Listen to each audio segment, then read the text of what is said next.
Apakah orang yang meninggal dunia itu semuanya langsung kembali kepada Allah? Jawabannya belum tentu. Mengapa begitu? Karena tergantung kepada diri masing-masing ketika dia hidup di dunia. Apakah diri seseorang itu mengenal Allah atau tidak? Bagi yang berbaiat kepada Allah, sudah tentu dia mengetahui jalan pulangnya. Sehingga semasa hidup di dunia, dia senantiasa beserta Tuhannya. Baik dikala duduk berdiri dan berbaring bahkan di segala aktivitasnya. Tetapi sebaliknya orang yang belum mengenal Allah itu, sudah tentu belum mengetahui jalan pulangnya. Maka akan melalui proses penyucian dosa yang teramat sangat berat.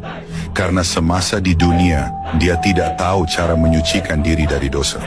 Nabi mengatakan, alat penyucian dosa itu dibakar dengan api, dan pilihannya hanya dua, yaitu dibakar dengan api zikirullah semasa di dunia, atau dibakar dengan api neraka sewaktu di alam akhirat.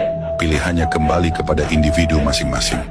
Kemudian, orang yang tidak mengenal Allah itu akan salah dalam penyembahannya. Yang disembahnya hanya angan-angan kosong belaka, karena yang dikenalnya hanya namanya.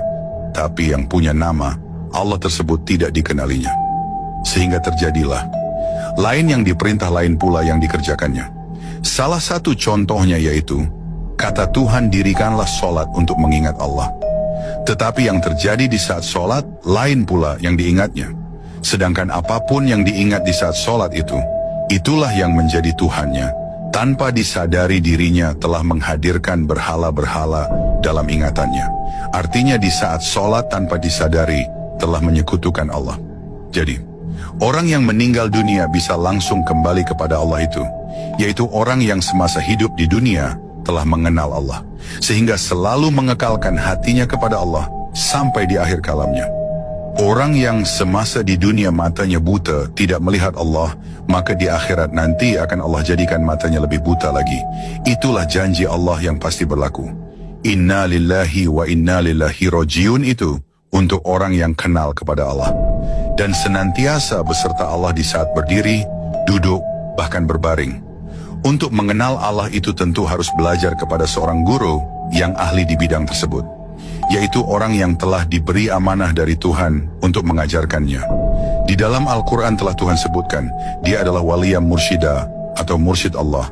Ulama tersebut masih ada di zaman ini, bahkan masih banyak, tetapi tidak banyak orang yang mengetahui kecuali orang-orang tertentu, yaitu orang yang telah berbaiat kepada Allah dan yang kekal hatinya kepada Allah. Mereka tidak nampak seperti seorang ulama, walaupun mereka berilmu. Bahkan aktivitas kesehariannya seperti orang biasa-biasa saja. Dia tidak menonjolkan diri dan tidak pula mencari keuntungan